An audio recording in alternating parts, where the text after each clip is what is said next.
In the ancient world, the idea of childhood was very different from what we understand today.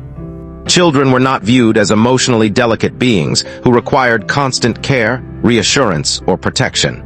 Instead, they were seen as small members of a larger system, a system built entirely around survival, labor, and obedience. From a very early age, children were expected to observe, imitate, and comply with the rules of the household without question. There were no long explanations for why something was right or wrong. The reasons behind rules were rarely spoken aloud. What mattered was not understanding, but repetition. A child learned what was acceptable by seeing what happened when rules were broken. Punishment, therefore, was not separate from daily life. It was woven into it quietly, steadily, and without ceremony. In many ancient societies, life moved slowly but harshly. Food had to be gathered or grown. Water had to be carried, tools had to be protected and maintained. Every mistake had a cost. When a child made an error, it was not seen as a natural part of learning. It was seen as a threat to stability. As a result, correction happened quickly, often before the mistake could be repeated. Parents did not sit down with children to discuss emotions or intentions. There was little interest in how a child felt after being corrected. Feelings were considered fleeting and unimportant. What mattered was behavior. If behavior changed, the punishment was considered successful. If it did not, the punishment was repeated. In households where several generations lived together, children were constantly observed. Grandparents, parents, aunts, uncles, and older siblings all participated in enforcing discipline. This created an environment where rules were always present, even when no one was speaking. Silence itself became a form of instruction. Punishment in ancient times was often simple and direct. It might involve being excluded from meals, being denied rest, or being assigned harder tasks. In some cases, it involved physical correction, but this was rarely accompanied by anger or shouting. Instead, it was carried out with a calm certainty, as though it were no different from repairing a broken tool or correcting a faulty method of work. Children quickly learned that obedience brought predictability, while disobedience brought discomfort. This lesson was reinforced daily. Over time, punishment did not need to be severe to be effective. The memory of previous correction was enough to guide behavior. Fear was quiet, internal, and constant. There was no expectation that childhood should be joyful or carefree. Childhood was a period of preparation. It was the time when habits were formed, bodies were trained, and obedience was embedded deeply. Play existed, but it was secondary to work. Curiosity existed, but it was carefully controlled. At night, children slept near adults, often on shared bedding or close mats. This was not always for warmth or affection, but for supervision. Movement, speech, and even dreams were believed to require guidance. Independence was not encouraged. Dependence ensured control. In such an environment, punishment became something children accepted as natural. It was not questioned because there was no alternative model. Everyone had once been a child, and everyone had been corrected in the same way. This continuity reinforced the belief that punishment was not cruelty, but tradition. The ancient world did not separate morality from obedience. A good child was a quiet child. A successful child was one who followed instructions without delay. Punishment existed to shape this outcome, slowly and repeatedly, until compliance became instinctive. This is the foundation upon which ancient discipline was built. Not chaos, not hatred, but a belief that order was fragile and had to be maintained at all costs. Children were taught this lesson early, and punishment was the language through which it was delivered. And so, before laws were written, before schools formalized education, and before philosophers debated ethics, children learned about consequences through daily correction. This quiet, persistent system shaped generations and left its mark on how ancient societies understood authority, family, and survival. This long, slow beginning sets the stage for everything that follows. In the next part, we will move even further back, to a time before cities and civilizations, where punishment was shaped not by culture or law, but by nature itself. In ancient households, discipline did not arrive suddenly. It was present from the very beginning, quietly shaping the rhythm of everyday life. Children grew up surrounded by routines that never paused for explanation. Each morning followed the last with almost no variation, and within that repetition, rules were absorbed naturally, without discussion or debate. From the earliest years, children were expected to remain aware of their place. They learned when to speak and when to remain silent. They learned where they were allowed to stand, where they could sit, and where they were never permitted to go. These boundaries were rarely written down or formally taught. They were enforced through observation and correction, repeated until they became instinct. Punishment often appeared small on the surface, but it carried weight through consistency. A child might be sent away from communal space, required to stand alone, or assigned an exhausting task that lasted longer than expected. These actions were not meant to humiliate publicly, but to remind quietly. The lesson was not delivered through words, but through experience. In many ancient cultures, elders believed that children were naturally impulsive and therefore needed firm guidance. Curiosity, if left unchecked, was seen as dangerous. A curious child might wander into unsafe areas, misuse tools, or challenge authority. Punishment was used to narrow curiosity, to guide it into acceptable forms, or to suppress it entirely. Time itself played a role in discipline. Children were expected to wait patiently, often for long periods without complaint. Waiting was considered a test of character.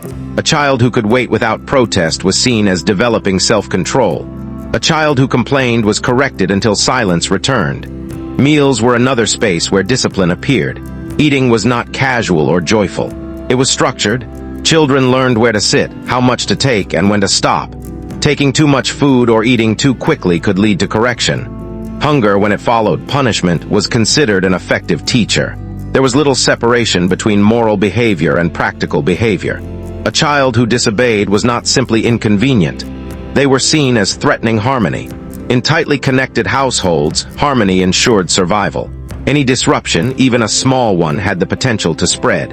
Punishment also carried a social function. Children observed not only their own correction, but the correction of others. These moments served as lessons without words. Watching another child being disciplined reinforced expectations without requiring personal experience. Fear, in this way, was shared quietly among the young. Ancient societies valued predictability above comfort.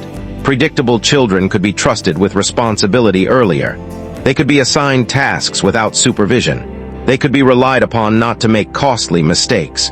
Punishment shaped this predictability over time, smoothing out unpredictable behavior through repetition. There were moments of affection, but they were subtle.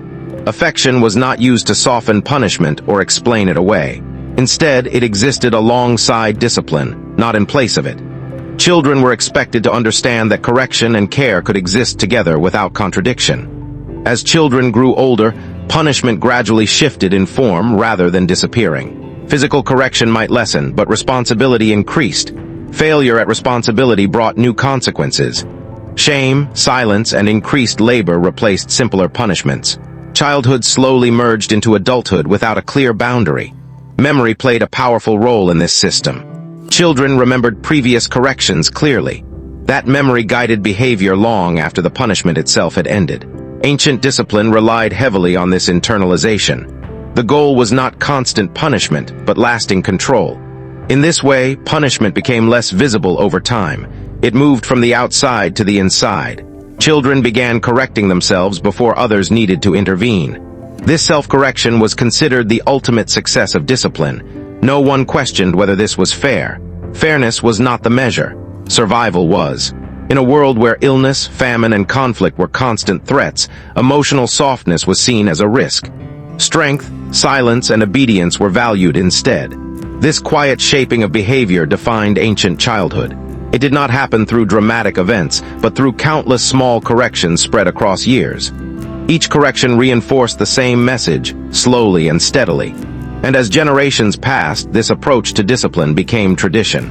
Children grew into adults who repeated the same methods without reflection. Punishment was inherited, not examined.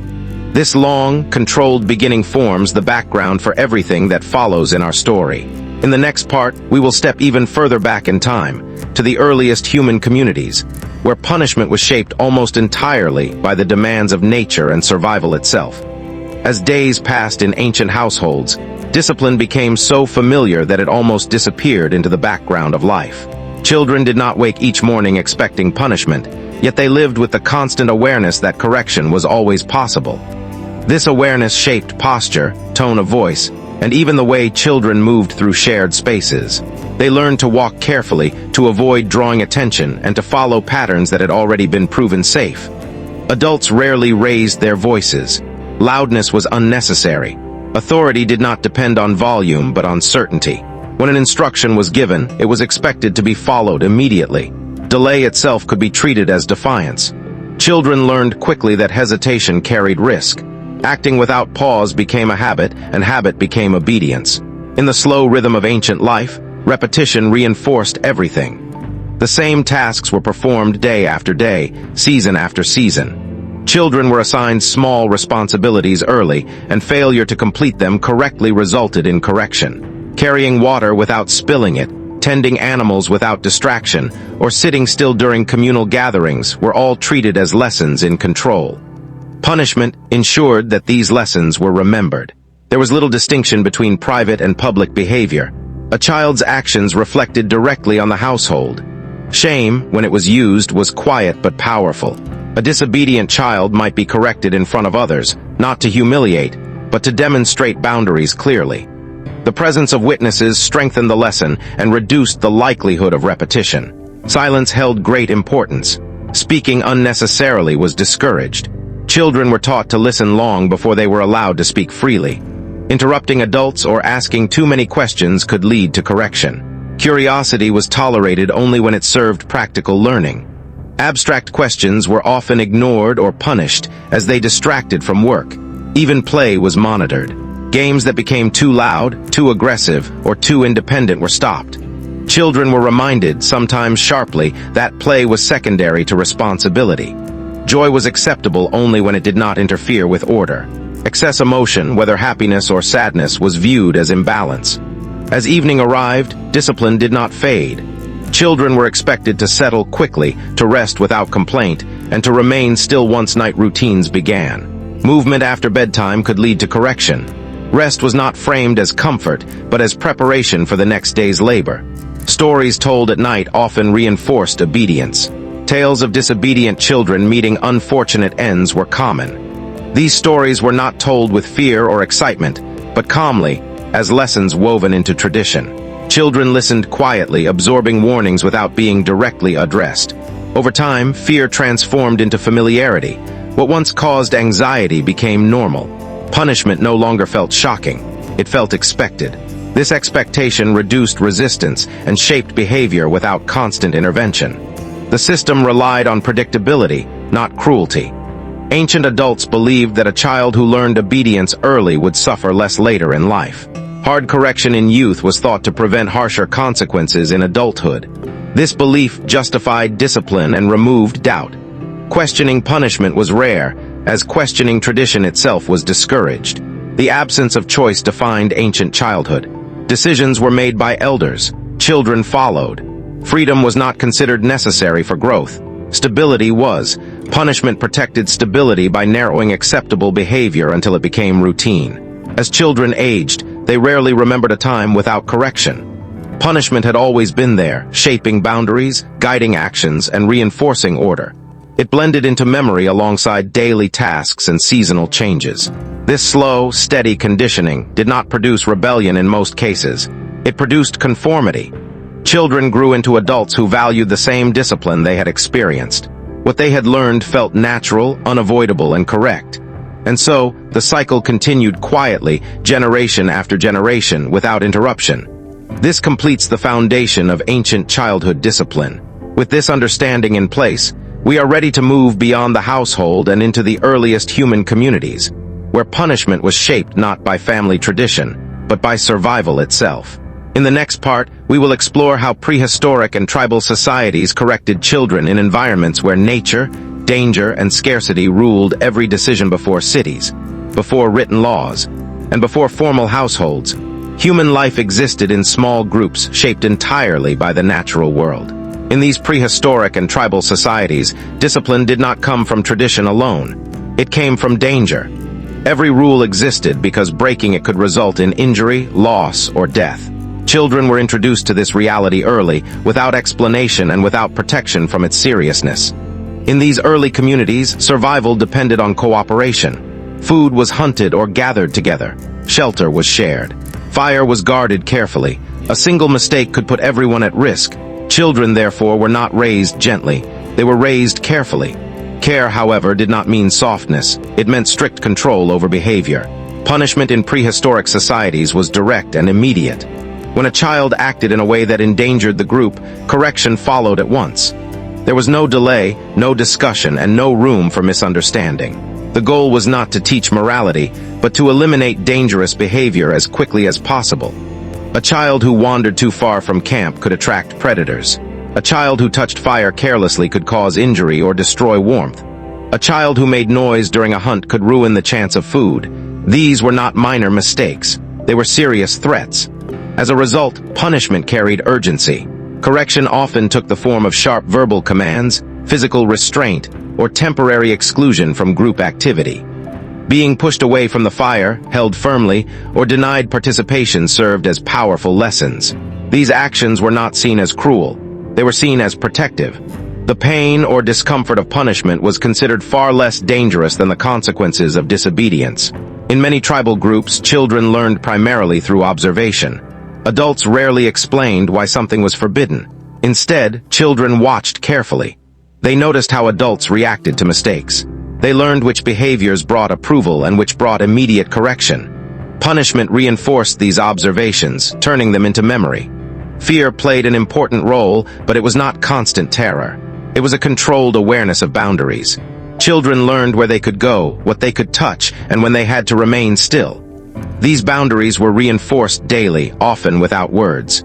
In societies where written language did not exist, memory was everything. Punishment helped fix lessons into memory. A child who had once been corrected for approaching a dangerous animal rarely repeated the behavior. The physical sensation, combined with the emotional response, created lasting caution. Tribal elders believed that children were naturally impulsive and therefore required strong guidance. Independence was not encouraged early. Dependence ensured safety. Children stayed close to adults, not only for learning but for constant monitoring. Separation from supervision often resulted in correction. There was little tolerance for repeated mistakes. While some learning through trial was accepted, persistent disobedience was not. A child who continued to ignore warnings could face harsher correction, including public scolding or temporary isolation. Isolation was particularly powerful in communal societies. Being removed from the group, even briefly, reinforced the importance of belonging and obedience. Punishment also served as a public lesson. Other children watched and learned without being directly involved. These moments shaped group behavior silently. No speeches were needed. The event itself communicated the rule. As children grew older, punishment shifted toward responsibility. Older children were given tasks that required focus and restraint. Failure brought consequences. Success brought trust. Trust, once earned, reduced the need for correction. This gradual transition prepared children for adult roles within the group. Emotion was rarely considered during punishment. Adults focused on outcomes, not feelings. Crying was tolerated only briefly. Extended emotional expression was discouraged, as it distracted from survival tasks. Children learned to contain reactions and return quickly to acceptable behavior. Over time, punishment became less frequent, not because discipline softened, but because behavior became predictable. The system worked by shaping instinct. Children learned to act safely without thinking. This instinctive obedience was essential in environments where hesitation could be fatal. In prehistoric and tribal societies, punishment was not a separate system. It was part of learning itself. It existed alongside teaching, protection, and care. There was no contradiction between love and correction. Both served the same purpose, keeping the group alive. This form of discipline laid the groundwork for later civilizations. As societies grew more complex, punishment became formalized, written down, and justified through law and belief. But its roots remained the same.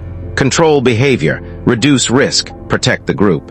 With this understanding of the earliest human discipline, we can now move forward in time, into the first great civilizations, where punishment of children became structured, recorded, and tied to ideas of order and authority. In the next part, we will enter the world of early river civilizations, where family discipline began to merge with education, religion, and law.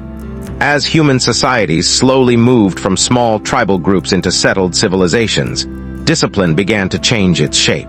It did not disappear, and it did not become gentler.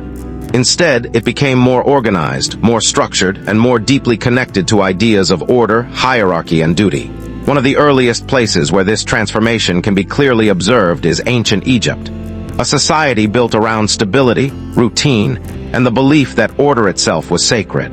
In ancient Egypt, children were seen as future carriers of social balance. Every role in society had a place, and every person was expected to remain within that place. From early childhood, discipline was used to guide children toward acceptance of their future roles. Punishment was not random or impulsive.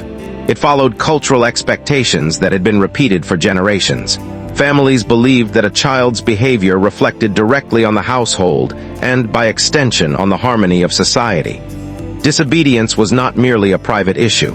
It was a disruption of balance. Because balance was central to Egyptian thought, correction was considered a moral responsibility rather than a personal choice. In the home, children were expected to follow instructions exactly. Daily routines were strict and predictable.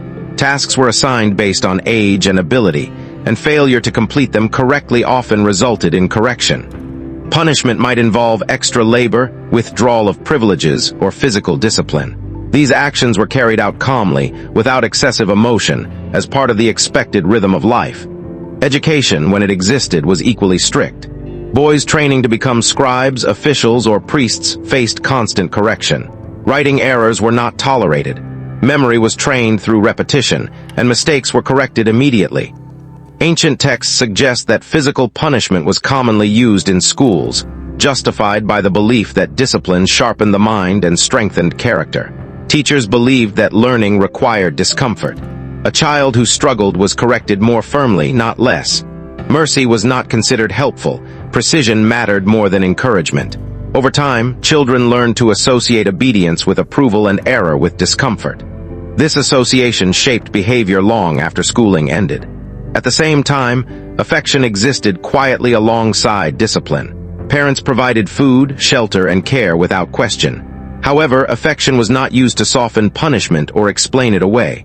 Love and correction were not seen as opposites. They were parts of the same responsibility. Silence played an important role in Egyptian discipline. Children were expected to listen more than they spoke. Speaking out of turn, interrupting elders, or questioning authority could result in correction. Wisdom was believed to come from listening patiently rather than expressing opinion. Punishment was also tied to religious belief. Obedience was associated with righteousness. Disobedience was linked to chaos. Teaching a child to obey was therefore seen as teaching them to live correctly within the universe. This belief removed doubt from the act of punishment. Correcting a child was not cruelty. It was moral instruction.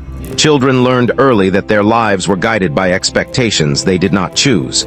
Fate, family, and tradition defined their path. Punishment helped align personal behavior with these larger forces. Over time, children stopped resisting correction because resistance felt pointless.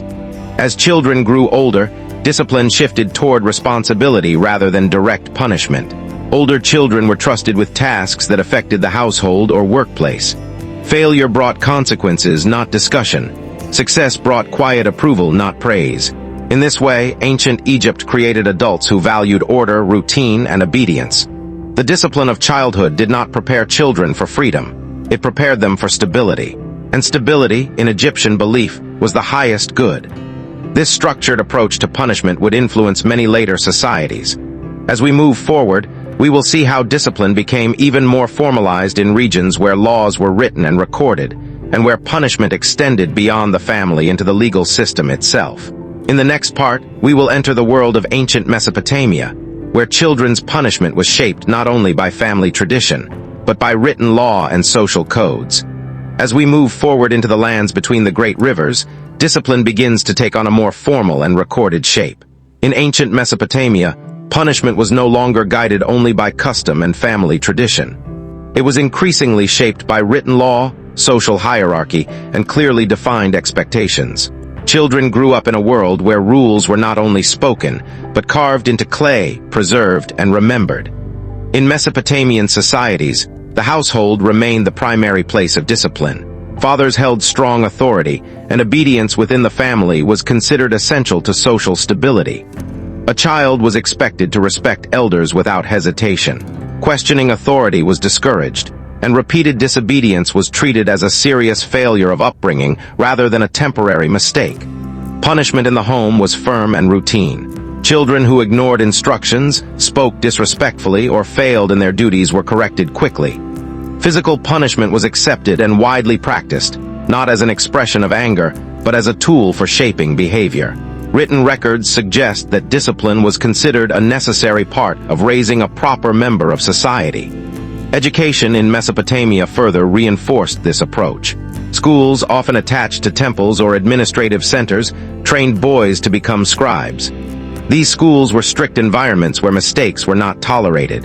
Writing cuneiform required precision and patience, and errors were met with correction. Teachers believed that pain strengthened memory, and punishment was used to ensure focus and obedience. Clay tablets from this period describe students complaining about harsh treatment, long hours, and frequent correction. These complaints, however, were not meant as criticism. They were reflections of an accepted system. Struggle was seen as proof of effort. Comfort was not part of learning. In Mesopotamian thinking, discipline served a legal purpose as well. Laws emphasized respect for parents and elders. A child who disrespected authority could face serious consequences, not only within the family but within the community. Obedience was tied directly to moral worth. Shame was a powerful tool. Children were aware that their behavior affected the family's reputation. Public correction reinforced this awareness. Being corrected in front of others was not unusual, and it served as a reminder that behavior was always observed and judged. Religious belief also supported discipline. The gods were seen as enforcers of order. Obedience to parents mirrored obedience to divine authority. Punishing a child was therefore not only a social duty but a spiritual one. Correct behavior pleased the gods. Disobedience invited disorder. As children grew older, expectations increased. They were trusted with responsibilities that supported the household economy. Failure brought stronger consequences. Success brought quiet acceptance rather than praise. Praise was considered unnecessary. Proper behavior was expected, not rewarded. Over time, punishment shaped children into predictable adults. Predictability meant reliability. Reliability meant stability. This was the goal of Mesopotamian discipline. Individual expression was less important than social order. Children learned early that laws existed beyond the household. They lived in a society where rules were permanent and consequences were unavoidable. Punishment prepared them to live within this structure without resistance. This system did not aim to understand the child. It aimed to produce order. And in doing so, it created generations who accepted authority as natural and necessary. As we continue, we will move westward into a world where discipline became intertwined with philosophy, education, and public life. In the next part, we will explore how children were punished in ancient Greece, where ideas of shame, honor, and self-control shaped childhood in subtle but powerful ways. As we move into the world of ancient Greece, punishment begins to change its tone. It does not become gentler, but it becomes more psychological, more social, and more deeply tied to ideas of honor, reputation, and self-control. Greek society placed great importance on how a person appeared to others, and children were shaped early to understand this expectation. In Greek households, discipline remained firm and unquestioned. Fathers held authority, and obedience was expected without negotiation. However, punishment was not always immediate or physical. Often, it worked through embarrassment, withdrawal of approval, and public correction. Children learned that being seen as improper was deeply uncomfortable, sometimes more so than physical pain. From an early age, Greek children were taught to control their speech, posture, and emotions. Loudness, impatience, or excessive curiosity were discouraged. A child who spoke out of turn or behaved impulsively could be corrected sharply, sometimes in front of others. This public element reinforced the lesson that behavior was always visible and always judged. Education played a central role in discipline. Boys, especially in city-states like Athens, attended schools where reading, writing, music, and physical training were taught. These environments were strict. Teachers were allowed to punish students for mistakes, lack of attention, or disobedience. Correction was considered a necessary part of shaping character. In Greek thinking, a child's mind was something that needed to be trained, restrained, and guided toward moderation. Excess was dangerous. Too much emotion, too much pleasure, or too much independence were all viewed as signs of weakness. Punishment was used to pull children back toward balance. Physical punishment existed, particularly in schools and training environments, but it was often framed as instruction rather than anger. A child who failed repeatedly was corrected more firmly, not out of cruelty, but because persistence in error was seen as a flaw of character. Discipline aimed to create endurance and self-restraint. Shame was one of the most powerful tools of correction. Children learned to fear ridicule and loss of respect. Being laughed at, excluded, or spoken about negatively was deeply uncomfortable. Greek society believed that a person who learned to avoid shame would naturally behave correctly even when no authority figure was present. In Sparta, discipline was even harsher and more direct. Children were removed from their families early and raised within a strict state-controlled system. Punishment there focused on endurance, silence, and obedience. Pain was used deliberately to train resilience. Weakness was corrected without mercy. Emotional comfort was considered a distraction from duty. Even in less extreme city-states, children were expected to accept correction calmly. Crying excessively or protesting punishment could lead to further discipline. Emotional expression was tolerated only within limits. Self-control was seen as the highest virtue, and punishment existed to reinforce it. Parents believed that a child who learned discipline early would grow into a responsible citizen. The goal was not happiness, but usefulness. A disciplined child would respect laws, honor elders, and contribute to the city. Punishment served this long-term vision. Girls experienced discipline differently, but not more gently. Their behavior was closely monitored within the household. Silence, modesty, and obedience were emphasized. Correction aimed to prepare them for roles that demanded restraint and submission to family authority. Over time, Greek children internalized these expectations. Punishment gradually shifted from external correction to internal awareness. Children learned to monitor themselves, adjusting behavior to avoid shame and disapproval. This self-discipline was considered the ultimate success of upbringing. In ancient Greece, punishment was not just about correcting mistakes. It was about shaping identity. Children were taught to see themselves through the eyes of others, to measure behavior against shared ideals, and to restrain impulses that threatened order. As Greek society influenced later cultures, these ideas about discipline, shame, and self-control spread widely. They would shape education, law, and parenting for centuries to come. In the next part, we will move into ancient Rome, where discipline became even more rigid, and where the authority of the father extended deeply into every aspect of a child's life. When we step into the world of ancient Rome, discipline becomes heavier, more absolute, and more deeply tied to authority. Roman society was built on hierarchy, order, and control, and nowhere was this more clearly visible than inside the family. Childhood in Rome existed under a powerful idea, the unquestioned authority of the father. This authority shaped every aspect of a child's life, including how punishment was understood and applied. In Roman households, children were not viewed as independent individuals. They were members of a unit, fully subject to the will of the family head. Obedience was not encouraged. It was required. From the earliest years, children learned that commands were to be followed immediately and without hesitation. Delay itself could be interpreted as defiance, and defiance was corrected swiftly. Punishment in Rome was direct and unapologetic. Fathers were expected to discipline their children firmly in order to prepare them for a demanding world. Correction could take many forms, ranging from verbal rebuke to physical punishment, depending on the severity of the behavior. What mattered was not how the child felt afterward, but whether the behavior changed. Roman culture valued discipline as a virtue. Self-control, endurance, and respect for authority were seen as essential qualities for future citizens and soldiers. Childhood was viewed as the training ground for these traits. Punishment was the tool that shaped them over time, slowly and consistently. Education reinforced this system rather than softening it. Roman schools were strict environments where obedience was expected at all times. Teachers had the authority to punish students for mistakes, lack of attention, or disrespect. Learning was considered hard work, and discomfort was seen as part of the process. A child who struggled was corrected repeatedly until improvement occurred. In Roman thinking, punishment was not evidence of cruelty. It was evidence of responsibility. A parent who failed to discipline a child was seen as careless, even dangerous. Undisciplined children were believed to grow into unstable adults who threatened social order. Correction protected society by shaping children early. Public behavior mattered greatly. Children were taught that their actions reflected on the family name. Misbehavior brought shame not only to the child, but to parents and ancestors. Punishment therefore carried a social purpose. Correcting a child preserved honor and prevented public embarrassment.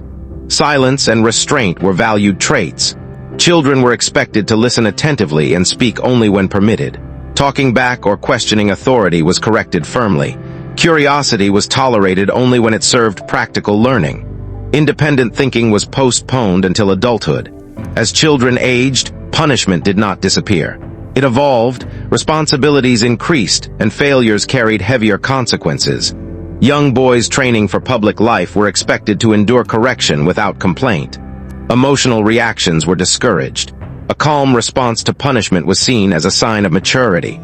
Girls experienced discipline primarily within the household. Their behavior was closely monitored, and correction focused on modesty, obedience, and restraint. Punishment reinforced expectations about silence, appearance, and conduct.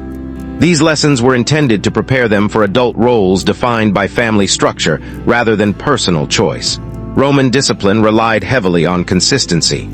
Rules were enforced repeatedly, often in the same way, until behavior became automatic. Over time, children learned to anticipate correction before it occurred. This anticipation shaped actions more effectively than punishment itself. Fear existed, but it was controlled and predictable. Children knew what would happen if rules were broken. This predictability reduced chaos and resistance. Discipline became part of the natural order of life, as familiar as daily routines. In this environment, children learned to accept authority without questioning its fairness. Authority simply existed. Punishment was its expression. This acceptance prepared Roman children for a society governed by law, hierarchy, and power. As Rome expanded, these ideas about discipline spread with it. Roman views on punishment influenced education, family structure, and legal systems far beyond the city itself. The belief that strong authority produced stable citizens became deeply embedded in later cultures. With Rome, we see punishment reaching its most rigid form, grounded in law, tradition, and unquestioned power. From here, discipline would continue to evolve, shaped by philosophy, religion, and moral belief. In the next part, we will move eastward into ancient China, where punishment was guided by ideas of harmony, duty, and moral order rather than open force. When we move into ancient China, the meaning of punishment begins to shift again. It does not disappear, and it does not become lenient, but it becomes more controlled, more ritualized, and more deeply connected to ideas of harmony, duty, and moral order. Chinese society was built on hierarchy, but unlike Rome, authority was expected to appear calm, measured, and justified by tradition rather than force alone. In ancient China, children were raised within a strict family structure where obedience to elders was central. Parents, grandparents, and ancestors all held authority over the child's behavior. Disobedience was not simply a personal failure.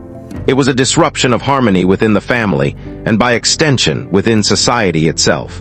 Punishment existed to restore balance rather than to express anger. From early childhood, children were taught to respect hierarchy without hesitation. Speaking back to elders, interrupting, or showing impatience was discouraged. Correction followed quickly, often through stern verbal discipline, prolonged silence, or deliberate disappointment rather than sudden physical punishment. The emotional weight of disapproval was heavy and lasting.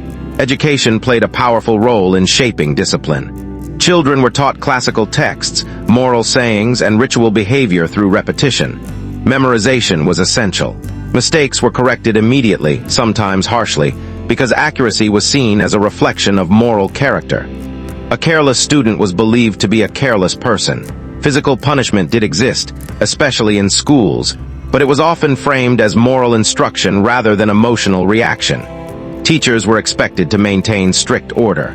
A child who failed repeatedly could be struck or forced to endure uncomfortable positions for long periods. These punishments were meant to cultivate endurance, patience, and humility.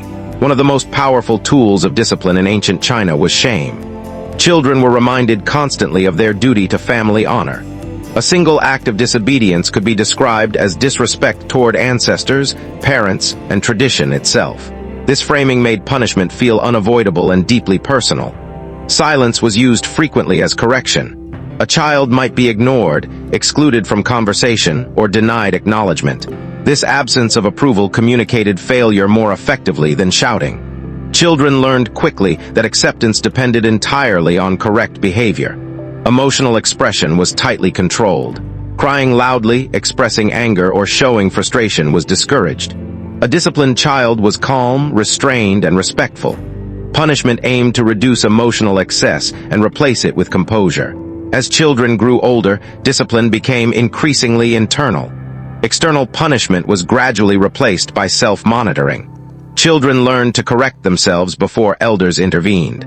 This internal discipline was considered the highest achievement of upbringing. Girls experienced discipline within even narrower boundaries. Their behavior was closely supervised, and correction focused on modesty, silence, and obedience. Punishment reinforced expectations about loyalty to family and future roles within marriage. Independence was not encouraged. In ancient China, punishment was rarely chaotic or impulsive. It followed patterns that had existed for centuries. Elders believed that discipline worked best when it was predictable and justified by tradition. A child who understood why they were being punished was expected to accept it without resistance. Through this system, children were shaped into adults who valued order, restraint, and duty. Individual desire mattered far less than social harmony. Punishment served to suppress impulses that threatened balance and to reinforce roles that maintained stability. This approach created a society where control was subtle but constant. Children did not fear sudden violence, but they feared disappointing authority. This fear guided behavior quietly and effectively.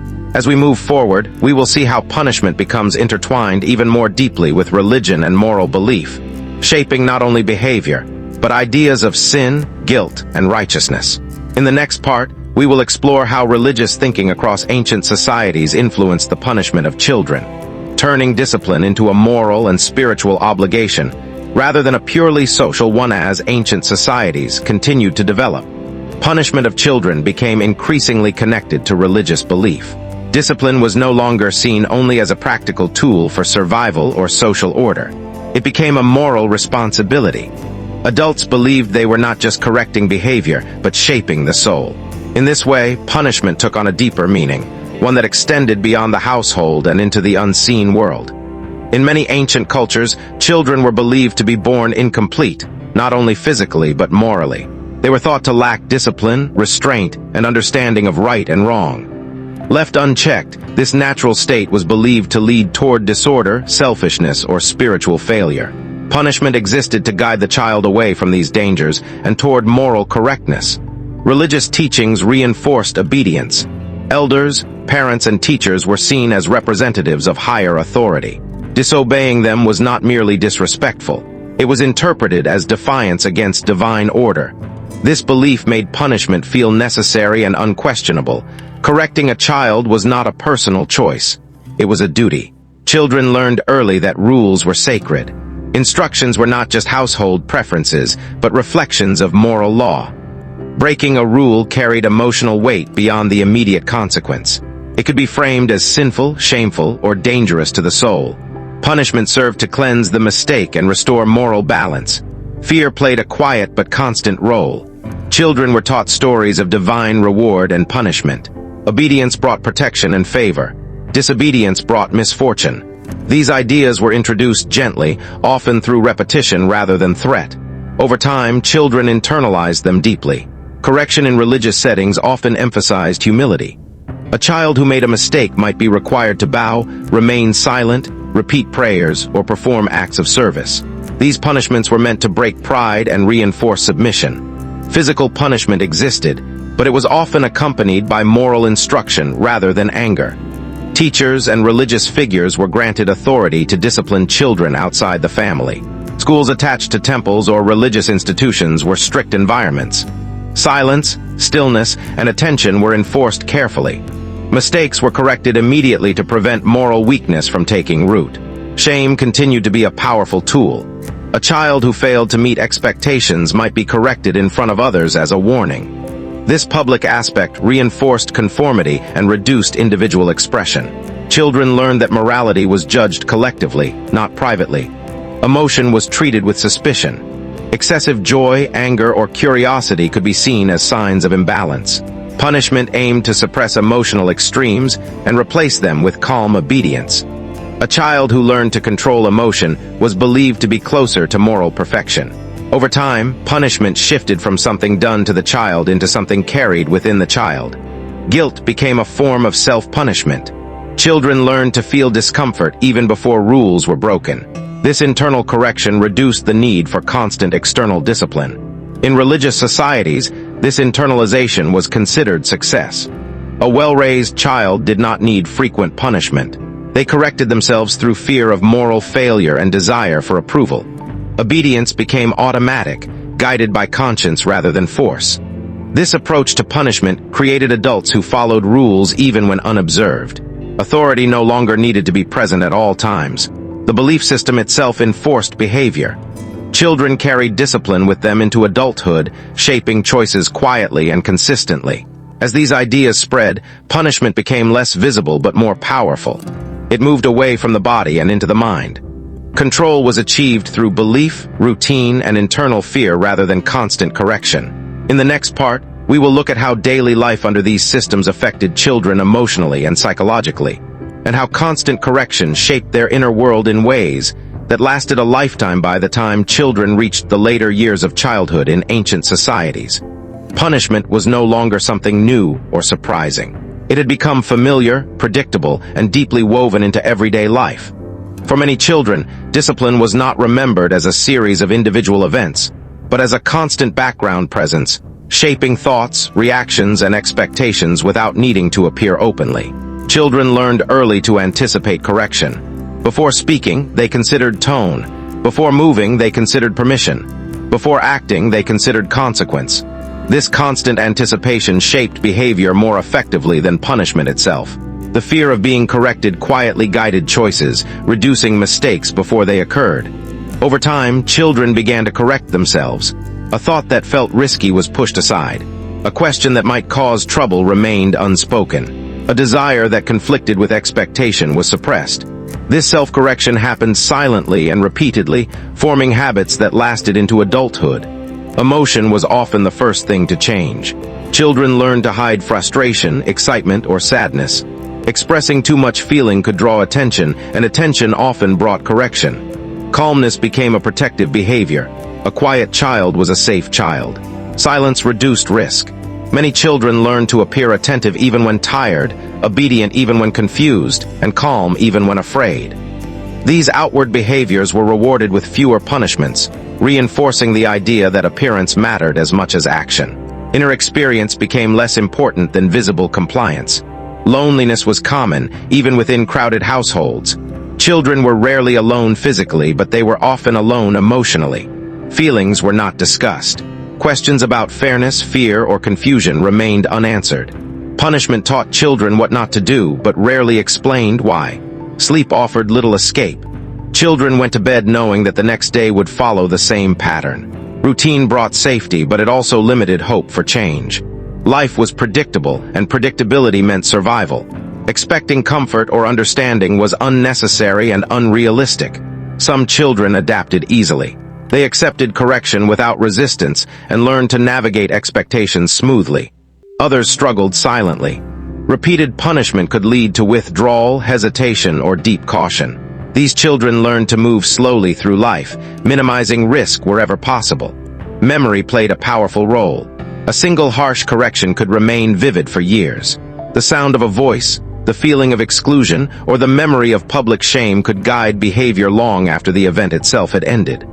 Punishment echoed internally, long after it stopped externally. Adults rarely noticed these internal effects. From the outside, discipline appeared successful. The child obeyed.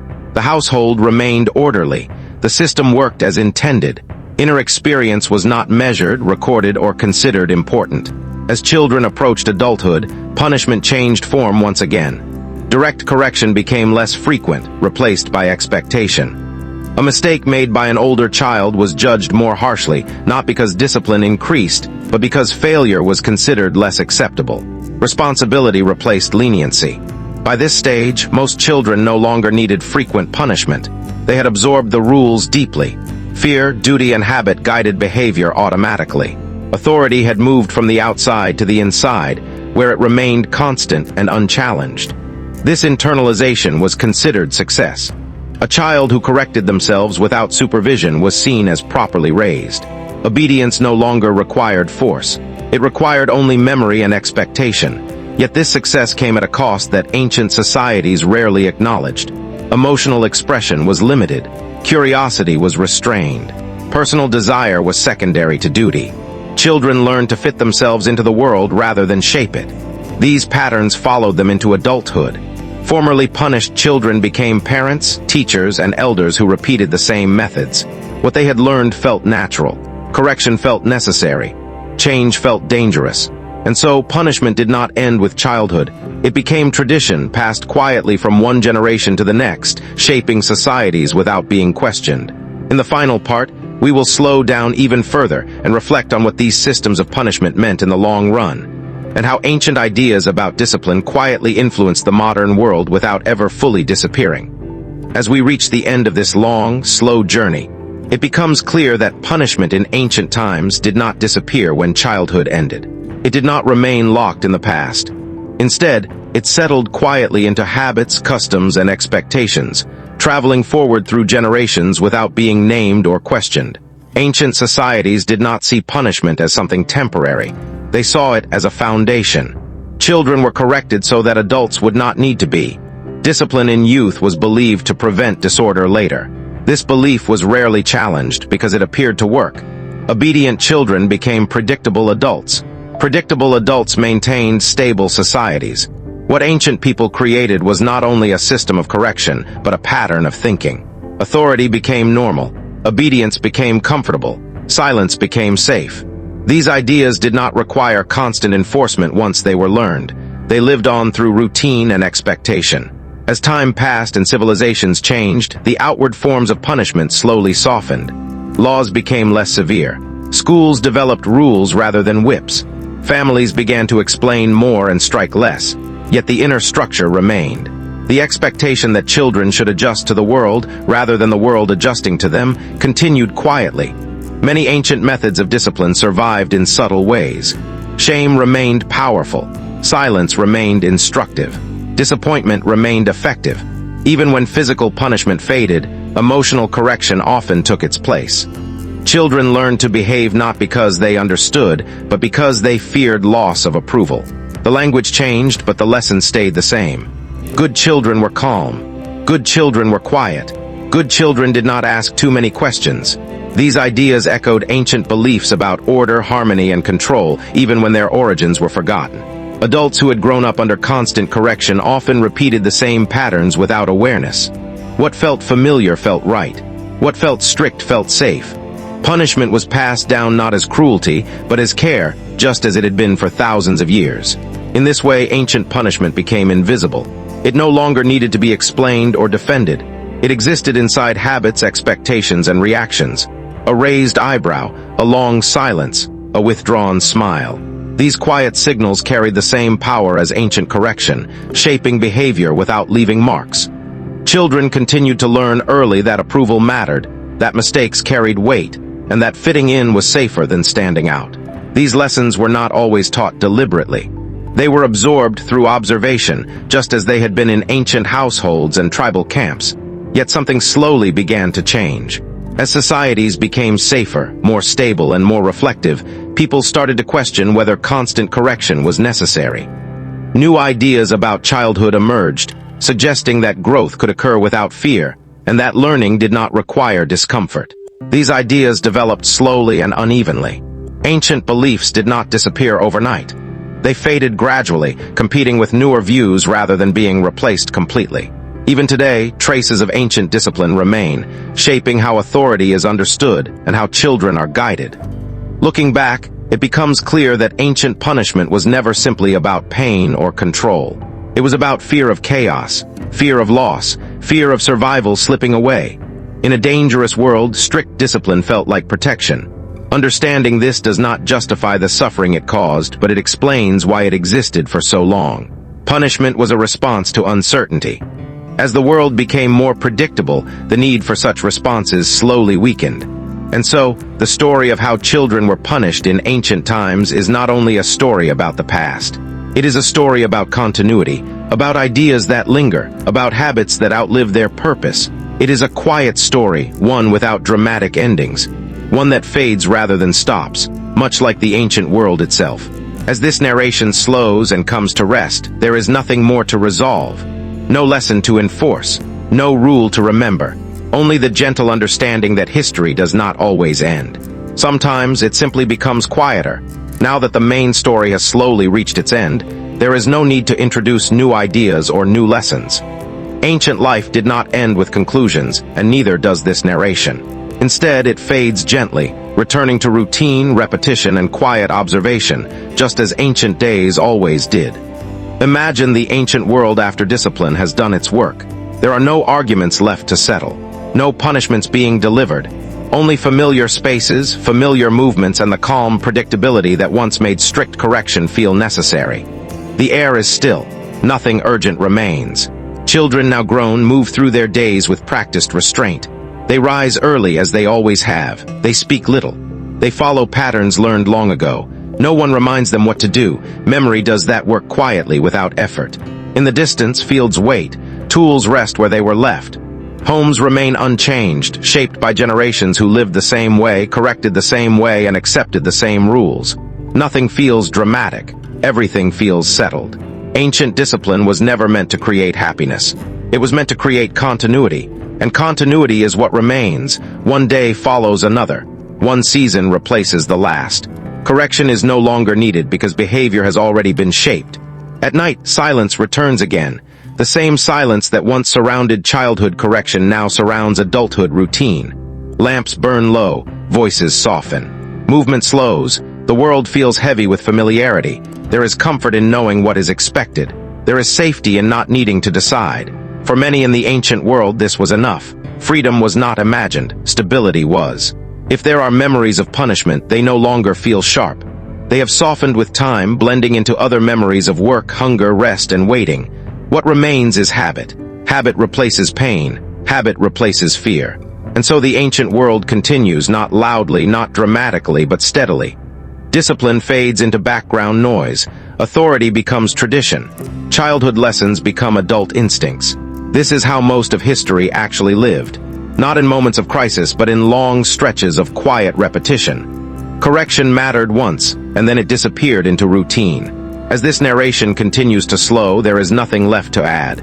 No warning to give, no conclusion to emphasize. The ancient world does not ask for attention, it simply exists. Breath becomes slower, thoughts become fewer. The story no longer moves forward, it rests. And in that rest, the past becomes distant, calm, and finally quiet. You do not need to stay awake for what comes next. Nothing happens. The world remains exactly as it is. Still, there is still time passing, even after the story has finished speaking. In the ancient world, nothing truly ended. Days did not conclude with meaning. They simply gave way to night, and night quietly returned to morning. The spaces where children once stood silently now remain empty. Corners that once held fear, waiting, and correction are now only corners again. Walls do not remember, but people carry memory without noticing it. Somewhere a floor creaks as someone moves slowly across it. Not out of urgency, not out of command, only because the body has learned when to move. The habits formed in childhood remain intact. Hands pause before touching. Voices lower without instruction. Eyes wait for permission that no longer needs to be given. This is how punishment survives longest, not as an action but as a rhythm. Ancient people did not think about this rhythm. They lived inside it. It guided waking and resting, working and stopping, speaking and remaining silent. Outside, the night air does not change. Stars stay where they have always been. Fields rest without expectation. Animals sleep without memory of rules. Inside the home, stillness continues. No one is watching closely now, yet behavior remains careful. The presence of authority has faded, but its shape remains. This is not fear anymore. It is familiarity. Children once corrected became adults who correct themselves. Not because they are told to, but because they do not know another way. Morning will arrive quietly. It always does. Light will touch the same surfaces. Routine will begin again without announcement. No punishment will be needed today. None is planned, none is expected. Everything has already been learned. This is how ancient discipline achieved its final form, not through force, not through voice, but through time. And time, once it settles into habit, never needs to speak again. The world remains calm, breathing slows, thoughts drift without direction, nothing waits ahead, nothing follows behind. Only the quiet continuation of a life already shaped. And so the story does not move forward, it stays here. Unchanged time continues in small, ordinary ways. Nothing announces it. No bell rings. No voice calls out. The ancient morning arrives without urgency. Light settles gently on familiar surfaces. Stone warms. Wood holds the night a little longer. There are footsteps somewhere, slow and measured. Not because anyone is watching, but because this is how movement has always been learned. Careful, economical, unnoticed. The habits shaped long ago still guide the day. Hands know where to rest, eyes know when to look away. Words arrive only when necessary and leave quickly after they are spoken. Once correction was external, a voice, a gesture, a consequence. Now correction is internal, a pause before acting, a breath before speaking, a choice not taken. This is the final shape of discipline. So quiet it feels natural, so familiar it feels invisible. Around these people the world is unchanged. Fields wait. Paths remain worn. Tools sit where they were placed yesterday and the day before that. No one reflects on how things came to be this way. Reflection is unnecessary. The pattern works. It always has. Children, now adults, move through their tasks without resistance. They do not remember every punishment. They do not need to. Memory has already done its work. There is no anger here, no fear sharp enough to name. Only routine, steady, and reliable. As evening approaches again, the same calm returns. The same slowing of movement, the same quiet acceptance. Nothing is demanded, nothing is questioned. This is how ancient discipline finally rests, not in action but in continuity, and continuity needs no ending. So the narration remains still. The world remains steady. The past grows distant not because it disappears, but because it no longer needs to speak. Everything continues as it always has, softly, slowly, without interruption. And there is nothing more to add.